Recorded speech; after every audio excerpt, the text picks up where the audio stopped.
3, 2, 1.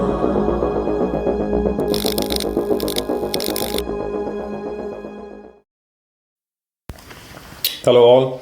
Today we are going to talk about ERP illusion. Now this illusion is very common in medium-sized businesses. What tends to happen is if you have not implemented ERP before, it's likely that you have this illusion as well. The end result is bad taste in your mouth, bitter relationships and failure. So we want to avoid this. We must avoid and understand what this illusion is. Now the illusion goes like this. Fundamentally, it is a simplistic understanding of ERP implementations. That's the root cause of this illusion. We think and we perceive ERP implementation as a simple, straightforward affair. And that's in general how we perceive this. Let's draw.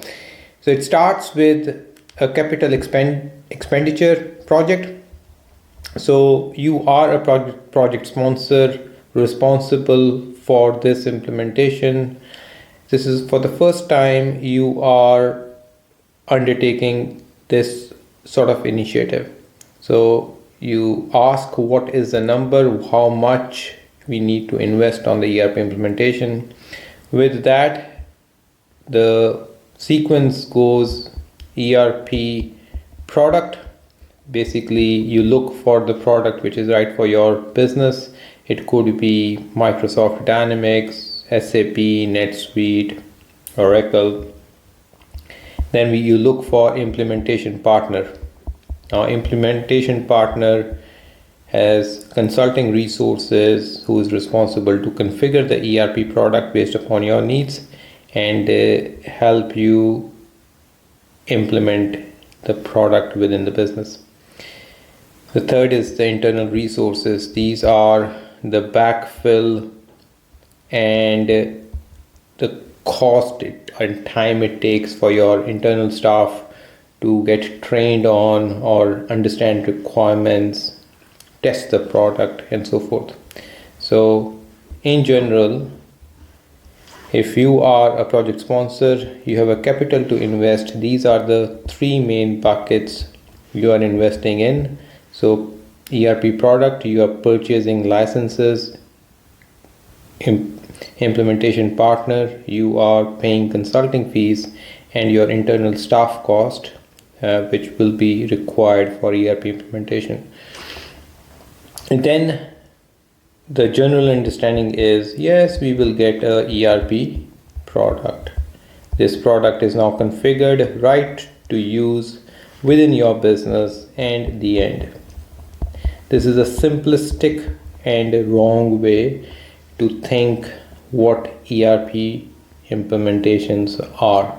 But most of us who have not been on this journey successfully, this is a general understanding. Okay, so that is the illusion I was alluding to. This is ERP illusion. The reality is much different. Let's talk about reality. Now, the ERP implementation, if we want to have a successful outcome, we must start with end. We must have end goal in mind. So we must have a clarity on, if we are implementing ERP, we are investing in ERP, how this ERP is going to be fitting within our business, how it will change and impact our existing operating model, what capabilities it will improve or add, which things it will make more transparent from a reporting perspective, how it will fit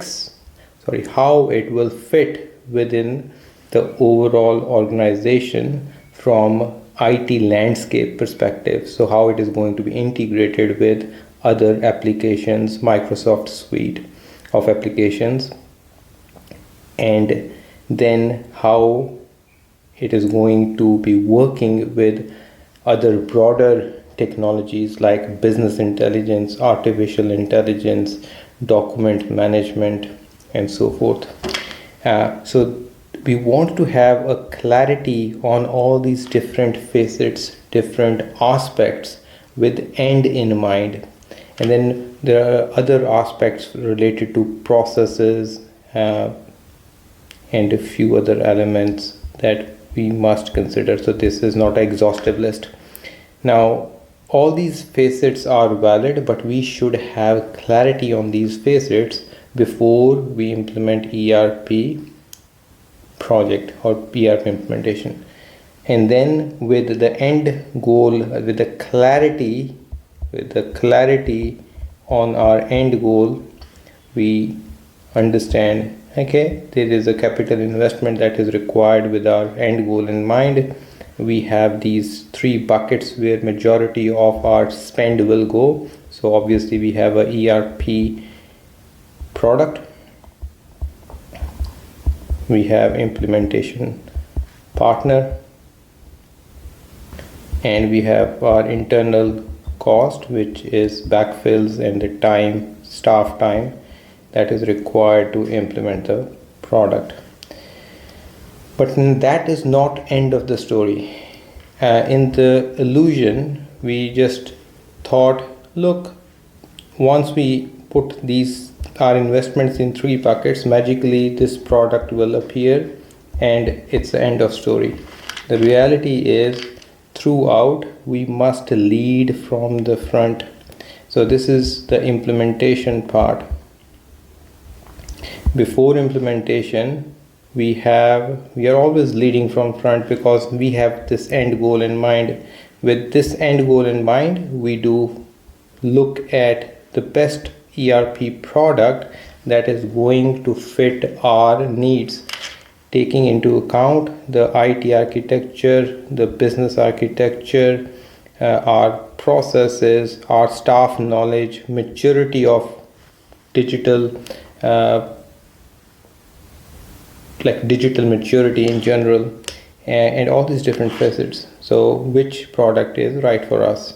Similarly, choosing the right implementation partner who can understand our end goal and have a expertise within a given ERP product. And then we put the right people in place who can understand the end goal plus work with the implementation partner, forming one team to give us the end result. So that is one. The key here is our understanding of the end goal. So we are not deviating, we are not diverging into different directions. The second aspect is leading from front, from implementation. Let us not assume and fool ourselves that implementation partner will lead us. It is not a responsibility of implementation partner to lead us. As clients, we must be leading from the front, understanding what our end goal is, choosing the right product, right implementation partner, and putting right people in the right spots from our internal project team. And then we have this implementation starting from the different phases, from initial analysis or discovery to final go live. We are accountable to make all the right decisions and at all these different stages to make sure we get the right outcome. It is not, I'm reiterating, it is not a responsibility of implementation partner. It is our responsibility to make sure that we elicit right requirements to the implementation partner during discovery. We take ownership of our data. We take ownership of configuration decisions. We take ownership of quality. So once the product is configured, we have a plan in place to test the product based upon our needs and our requirements. We take ownership once the product is tested to make sure we have proper training to train the trainer and train the end users. We take ownership of overall change. We take ownership of project management. Yeah, the list goes on. We take ownership of our architecture. Architecture is not vendor. Project management is not vendor. Training is not vendor. Quality management is not vendor. Data is not vendor.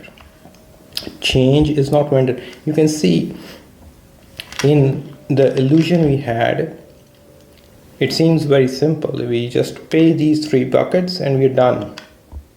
The reality is we must be leading from the front and making right decisions from the very start, from the step 1 to step 10 up till go live and beyond, in all these different dimensions, different disciplines of the project. And if you're not doing it, we are going to fail. There is no question about it. So the summary is that let us not have a simplistic understanding of ERP implementations. These implementations are complex. Start with end in mind. Start with clarity on the end goal. Based upon the end goal, make the right decisions for these 3 buckets and then lead from the front for all these different aspects, dimensions and disciplines within the implementation process, and then we can secure success. I hope that makes sense, and if you have any questions, please reach out. My name is SP Singh. I'm from Bani Consulting. We partner with medium-sized businesses, understand where you are and where you want to be from business side, and we work with you at a technology layer to help you achieve your business goals. We deal with bad projects and rescue many projects.